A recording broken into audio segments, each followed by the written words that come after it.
प्रश्न है कि कोई जब हम पर व्यर्थ के दबाव डालता है तब हमें क्या करना चाहिए। अगर तो वो बाहर के है यानी पारिवारिक रिश्ते से बाहर है, हमारे मित्र भी नहीं हैं और समाज के कुछ लोग हैं या व्यवसाय के लोग हैं, अगर हम पर कुछ भी दबाव अगर डालते हैं तो हमारे पास ऑप्शन है कि हम उनको ना कह सकते हैं। लेकिन अगर कोई वहीं परिवार का सदस्य है, यहाँ तक कि जीवन साथी है, जहाँ से हमें बहुत प्रेशर आता है, जैसा मैं देखता हूँ सुनता हूँ, ऐसा नहीं करो वैसा नहीं करो, यहाँ मत जाओ, ये मत करो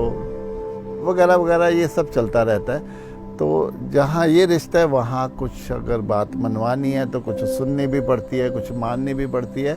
लेकिन अगर वो प्रेशर बढ़ता चला जाता है और एक घुटन उससे आनी शुरू होती है, एक अपनी फ्रीडम आज़ादी महसूस नहीं होती,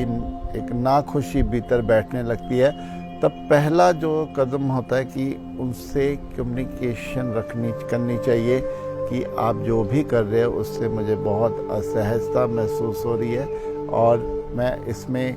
अपने आप को एक अच्छे से जी नहीं हम पा रहे, ये उनको बताना पड़ेगा। लेकिन अगर फिर भी वहाँ से प्रेशर बढ़ता चला जाता है, रुकता नहीं है, तो थोड़ा सा फिर हमें अपोज तो करना पड़ेगा, विरोध करना पड़ेगा कि आप ये हम पर नहीं करो।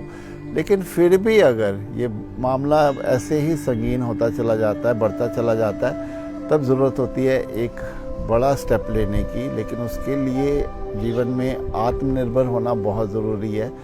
क्योंकि अक्सर जो बलवान होते हैं वो कमज़ोर के ऊपर ही अपना दबाव डालते हैं और कमज़ोर वही होते हैं जो आत्मनिर्भर नहीं होते, जो दूसरों पर निर्भर रहते हैं। तो सबसे पहले अगर अपनी आज़ादी को जीना है, आप जैसा हम जीना चाहते हैं वैसे जीना है, तो हमें आत्मनिर्भर होना बहुत ज़रूरी है, ताकि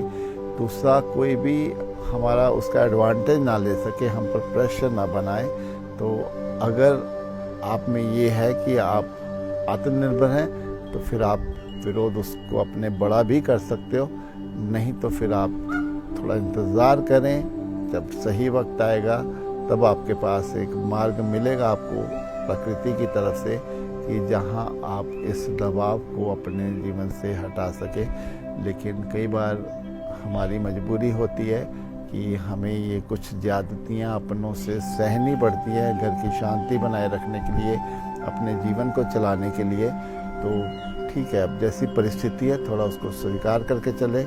उससे आप थोड़ा शांत रहेंगे और आगे अपने कुछ क्रिएटिव प्रोडक्टिविटी की तरफ आपको ध्यान देना पड़ेगा।